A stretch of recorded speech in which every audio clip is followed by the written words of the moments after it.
আজকে আমি এই যে দুপুরবেলা এই মাছগুলো দিয়ে তারপরে শাক দিয়ে রান্না করব।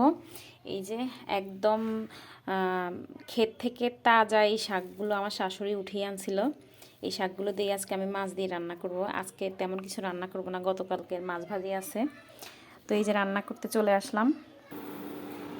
এই যে আমি এখন তেল দিয়ে দিব। তেল দিয়ে দিলাম।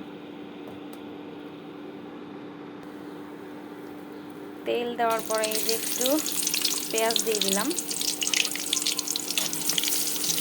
পেঁয়াজগুলো খুব ভালো করে, আসলে এই যে এই চুলায় রান্না করতে গেলে একটু আওয়াজ হয়, তো আমার অরিজিনাল ভয়েসটা একটু হয়তো অন্যরকম শোনা যেতে পারে, কিছু মনে করবেন না। এই তো আমি পেঁয়াজগুলোকে একটু ভাজা ভাজা করে নিতেছি। তেমন একটা ভাজবো না, মাংসের জন্য ভাজতে হয়, কিন্তু শাকের জন্য তো ভাজতে হবে না। তারপরে এখানে আমি রসুন বাটা দিয়ে দিব। এই তো সামান্য একটু রসুন বাটা দিয়ে দিতেছি। শাকের মধ্যে তেমন একটা রসুন বাটা লাগে না, মোটামুটি দিতে হয় আর কি।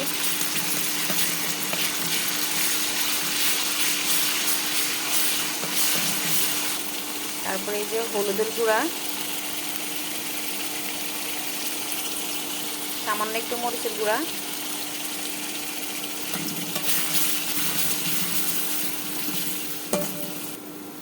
স্বাদ মতো লবণ। ভালো করে এগুলোকে একটু কষিয়ে নেব, তেলের মধ্যে যেন রসুনের গন্ধটা চলে যায়।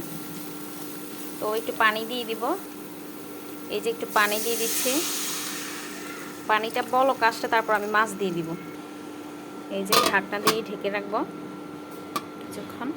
তারপর এই যে আমার ভাতটাও প্রায় হয়ে গেছে। ভাতটা রান্না করতে বেশি সময় লাগে না, যেহেতু কুকারে রান্না করতে হয়। আজকে ভাতটা একটু শক্ত রয়ে গেছে মনে হয়। তো যাই হোক বন্ধুরা, শক্ত হলেও একটু পানি দিয়ে দেওয়া যাবে, বা এই ভাপের মধ্যেও হয়তো একটু নরম হবে ভাতটা। তো ভাতটা হয়ে গেছে, ভাতটা ঢাকনা দিয়ে রাখলেই সিদ্ধ হয়ে যাবে আরও। এই যে আমি ঢাকনাটা দিয়ে দিব। মাছের পানিটা একদম বলক উঠে গেছে। আমি এখন মাছগুলোকে দিয়ে দিব আস্তে আস্তে। এই যে একটা মাছের মাথা, এটা হচ্ছে পাঙ্গাস মাছের মাথা।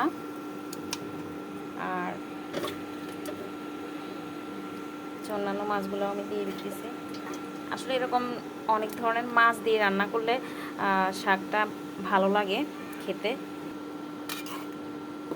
এখানে রুই মাছের দুই তিন টুকরা আছে, আর পাঙ্গাস মাছের লেজটা আমি একটু ছোটো করে নিছি। আর এখানে পাঙ্গাস মাছও 2 পিস আছে ছোটো ছোটো। যাই হোক, শাকটা আমার মনে হয় খুবই ভালো হবে। আপনারা কি বলেন বন্ধুরা? এই যে বন্ধুরা, আমার আজকে ঘুমের থেকে উঠে রুমটা গোছাতে মনে নাই, তো রান্না শেষে ভাবছিলাম রুমটা গুছিয়ে নেব। সকালে বাচ্চারা স্কুলে চলে গেছে, দৌড়ে তাদেরকে আমি নাস্তা করে দিছিলাম, তো তারাই এগুলা গুছিয়েছিল, আমার বড় ছেলে। আর এই হচ্ছে অবস্থা আর কি ঘরের, শীতকালে যা হয় আর কি। এই হচ্ছে আমার ঘরের পাশে বাহিরে অবস্থা আর কি। আসলে গ্রামে থাকি তো, আমরা মধ্যবিত্ত পরিবারের মানুষ, কি আর করার। আর এই ঘরটা করার সময় কোনো রকম আপনাদের ভাইয়া করে গেছে, এখনও থাই গ্লাসটা লাগাই নাই।